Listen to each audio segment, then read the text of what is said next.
السلام علیکم ورحمۃ اللہ وبرکاتہ۔ اللہم صلی علی سیدنا مولانا محمد معدن الجود والکرم وآلہ الکرام وابنہ الکریم وبارک وسلم۔ آج ہم حضور سیدنا شیخ عبد القادر جیلانی بغدادی رضی اللہ عنہ حضور غوث اعظم کا جو ریاضت و مجاہدہ تھا اس کا ذکر کرنے والے ہیں۔ آپ نے اپنی زندگی میں اس طرح کے مجاہدے کیا، ایسی ریاضات کی کہ جن کی نظیر ملنا بڑا مشکل ہے، اور آپ کے ہم عصر مشائخ عظام کو دیکھتے ہیں تو کسی میں ہمت نہیں تھی کہ آپ کی برابر شدت ریاضت میں آپ کی کوئی برابری کرے۔ آپ کی برابری کرنے کی شدت ریاضت میں کسی کو کوئی ہمت نہیں تھی، بلکہ آپ اپنی ریاضت اور مجاہدے کا ذکر کرتے ہوئے فرماتے ہیں کہ میں نے 25 سال تک دنیا سے قطع تعلق کیا اور عراق کے صحراؤں میں اس طرح گشت کرتا تھا، اس طرح گھومتا تھا کہ نہ تو مجھے کوئی پہچانتا تھا اور نہ ہی میں کسی کو پہچانتا تھا۔ اور فرماتے ہیں کہ رجال الغیب اور جنات وغیرہ کی آمد و رفت میرے پاس رہتی تھی، میرے پاس وہ تعلیم سیکھتے تھے اور میں ان کو حق کی تعلیم دیتا تھا، اس کو سیکھتے تھے اور اپنی قوم کو جا کر کے سکھاتے تھے۔ اب مزید ارشاد فرماتے ہیں اپنی ریاضت و مجاہدے کے تعلق سے کہ 40 سال تک میں نے فجر کی نماز عشاء کے وضو سے ادا کی۔ اللہ اکبر۔ حضور سیدنا شیخ عبد القادر جیلانی رضی اللہ عنہ نے فجر کی نماز 40 سال تک عشاء کے وضو سے ادا کی۔ آج ہمارا حال دیکھیں، ہم غلام غوث کہلاتے ہیں اپنے آپ کو۔ ہم عشاء کی نماز پڑھنا ہمارے لیے اتنا دشوار کن عمل نظر آتا ہے کہ ہم اپنے بستروں کو چھوڑنے کے لیے تیار نہیں ہوتے اور غلام غوث کہلاتے ہیں۔ تہجد کی تو بات ہی مت کیجیے۔ اور آپ مزید ارشاد فرماتے ہیں کہ 15 سال تک یہ حال رہا کہ عشاء کی نماز کے بعد قرآن مجید اس طرح شروع کرتا تھا کہ ایک پاؤں پر کھڑا ہو جاتا تھا اور ایک ہاتھ سے دیوار کی میخ کو پکڑ لیتا تھا۔ تمام شب اسی حالت میں رہتا تھا، یہاں تک کہ صبح کا وقت قرآن کریم ختم کر دیا کرتا تھا۔ اللہ اکبر۔ حضور غوث اعظم رضی اللہ عنہ نے 15 سال تک قرآن کریم کو ایک ہی شب میں ایک پاؤں پر کھڑے ہو کر کے مکمل کیا۔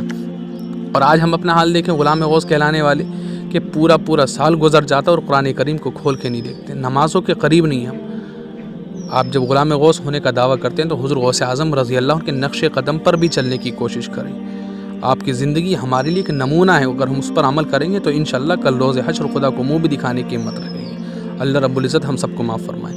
آپ فرماتے ہیں کہ بعض اوقات ایسا ہوتا تھا کہ 3 دن سے لے کر کے 40 دن تک مجھے نہ تو کچھ کھانے پینے کو ملتا تھا، نہ سونے کو ملتا تھا، بلکہ نوبت ہی نہیں آتی تھی، اور آپ کے دل کے اندر جو ایک شوق تھا نا عبادت کا، وہ آپ کو سونے ہی نہیں دیتا تھا، وہ آپ کو بھوک ہی نہیں لگنے دیا کرتا تھا۔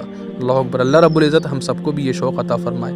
اور آپ مزید ارشاد فرماتے ہیں کہ 11 سال تک برج بغداد، یہ بغداد کے اندر ایک قلعہ ہے، اس کا نام برج بغداد ہے۔ آپ فرماتے ہیں کہ میں 11 سال تک اس کے اندر عبادت الہی میں مصروف رہا، اس برج بغداد کے اندر۔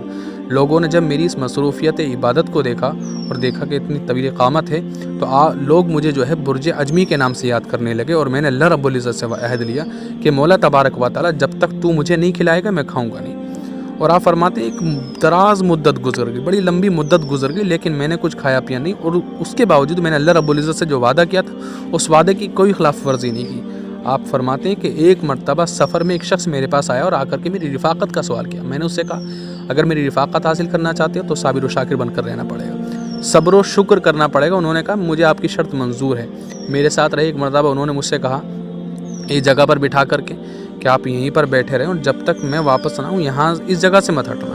حضور غوث اعظم فرماتے ہیں میں اس جگہ بیٹھا رہا اور وہاں سے نہ ہٹا، یہاں تک کہ 1 سال اسی طرح سے گزر گیا۔ 1 سال کے بعد میں آ کر انہوں نے مجھے اسی حالت میں دیکھا، پھر فرمایا 1 سال تک آپ جو ہے یہیں پر رہنا جب تک میں لوٹ کر نہیں آتا ہوں۔ آپ فرماتے ہیں میں 1 سال تک پھر اسی جگہ بیٹھا رہا، وہ واپس نہیں آئے۔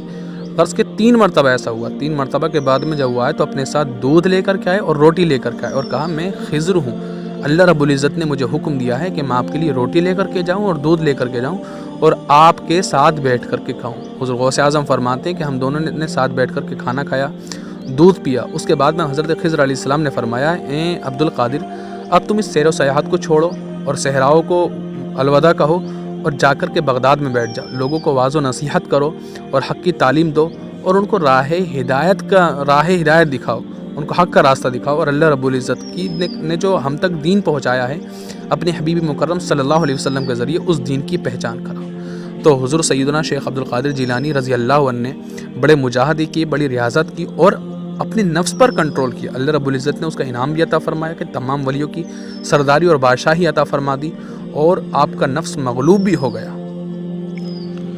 حضور اعلیٰ حضرت علی رحمہ ارشاد فرماتے ہیں آپ کی شان میں کہ وہ کیا مرتبہ اے غوث ہے بالا تیرا، اونچوں کے سروں سے ہے قدم اعلیٰ تیرا، سر بھلا کوئی کیا جانے کہ ہے کیسا تیرا، اولیاء ملتے ہیں آنکھیں وہ ہے تلوہ تیرا، اور فرماتے قسمیں دے دے کر کھلاتا ہے پلاتا ہے تجھے، پیارا اللہ تیرا چاہنے والا تیرا۔ السلام علیکم ورحمۃ اللہ وبرکاتہ۔